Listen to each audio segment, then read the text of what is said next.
Èyí ni ètò Iri Owuro, níbi tí a ti ń yiri ọ̀rọ̀ Ọlọ́run wò láti lè dàgbàsókè nínú ẹ̀mí àti fún ìtọ́ni bí a ti ń jáde lọ lójoojúmọ́.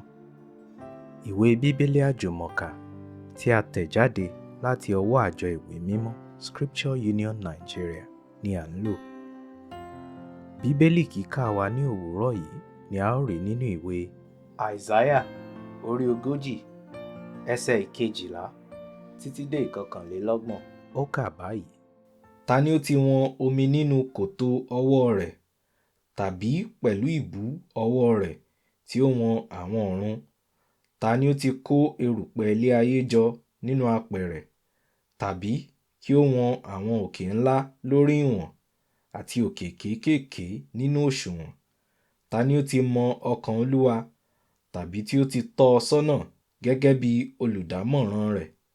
Ta ni Olúwa ké sí kí ó là á lóye, àti ta ni ó kọ́ òun ní ọ̀nà tí ó tọ́? Ta ni ẹni náà tí ó kọ́ ọ ní ọgbọ́n, tàbí tí ó fi ipa ọ̀nà òye hàn án? Nítòótọ́, àwọn orílẹ̀-èdè dàbí ẹ̀kún omi nínú garawa, a kà wọ́n sí gẹ́gẹ́ bí eruku lórí ìwọ̀n. Ó wọn àwọn erékùṣù, àfi bí eruku múnúmúnú ni wọ́n. Lẹ́bánánì kò tó fún pẹpẹ iná, tàbí kí àwọn ẹranko rẹ̀ kí ó tó fún ẹbọ sísun. Níwájú rẹ̀ ní gbogbo orílẹ̀-èdè dàbí ohun tí kò sí. Gbogbo wọn ló kà sí ohun tí kò wúlò, tí kò tó ohun tí kò sí. Ta ni nígbà náà tí ìwọ yóò fi Ọlọ́run wé? Ère wo ni ìwọ yóò fi ṣe àkàwé rẹ̀?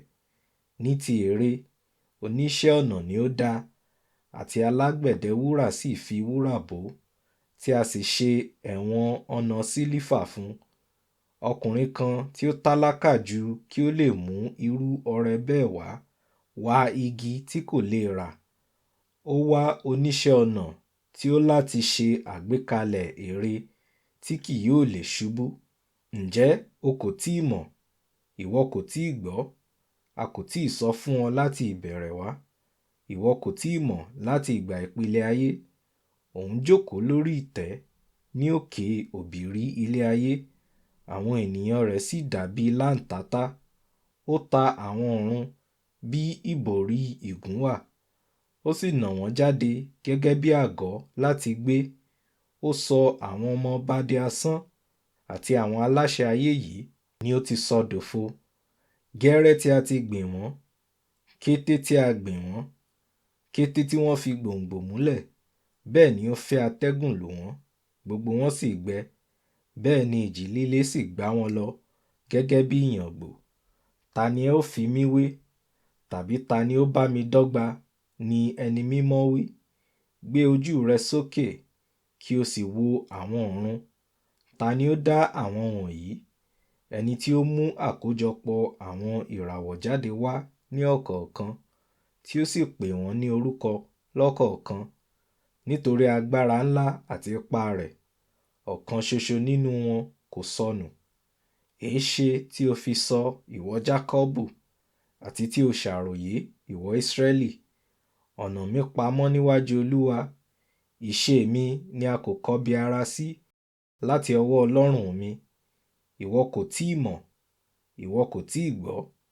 Olúwa, òun ni Ọlọ́run ayérayé, ẹlẹ́dàá gbogbo ìpẹ̀kun ilé ayé. Agara kì yóò dá, bẹ́ẹ̀ ni kò ní ṣàárẹ̀, àti òye rẹ̀ ni ẹnikẹ́ni kò lè ṣe òdiwọ̀n rẹ̀. Ó ń fi agbára fún àwọn aláàárẹ̀, ó sì fi kún agbára àwọn tí agara dá. Àní, ó ń rẹ̀ wọ́n àwọn ọ̀dọ́, wọ́n ń rẹ̀wẹ̀sì. Àwọn ọ̀dọ́mọkùnrin sì ń kọsẹ̀, wọ́n ń ṣubú. Ṣùgbọ́n àwọn tí ó gbẹ́kẹ̀lé Olúwa yóò sọ agbára wọn di ọ̀tun. Wọn yóò fìyẹ́ fò lókè bí idì. Wọn yóò sáré, àárẹ̀ kò ní mú wọn. Wọn yóò rìn, òyì kò ní kọ́ wọn. Ọlọ́run alágbára jùlọ. Àwọn onírúurú ni ó jáde nínú àyọkà wa òní, tí ó múni ronú jinlẹ̀ lórí irú ẹni tí Ọlọ́run ẹlẹ́dàá ohun gbogbo jẹ́. Ẹsẹ̀ 12, 13, 14 àti 18. Wo àwọn ìbéèrè yìí, kí ni ìdáhùn rẹ̀? Kíyèsí àwọn orílẹ̀-èdè, ẹsẹ̀ 15 àti 17. A fi wọ́n wé ohun kíhún àti ọ̀fọ̀ níwájú Ọlọ́run. Báwo ni òye rẹ nípa Ọlọ́run? Ta ni ò ń fi Ọlọ́run pè? Ẹsẹ̀ 22 títí dé 23. A kò gbọdọ̀ fi Ọlọ́run wé òrìṣà, ọmọ aládé, olórí olóṣèlú tàbí ẹnikẹ́ni.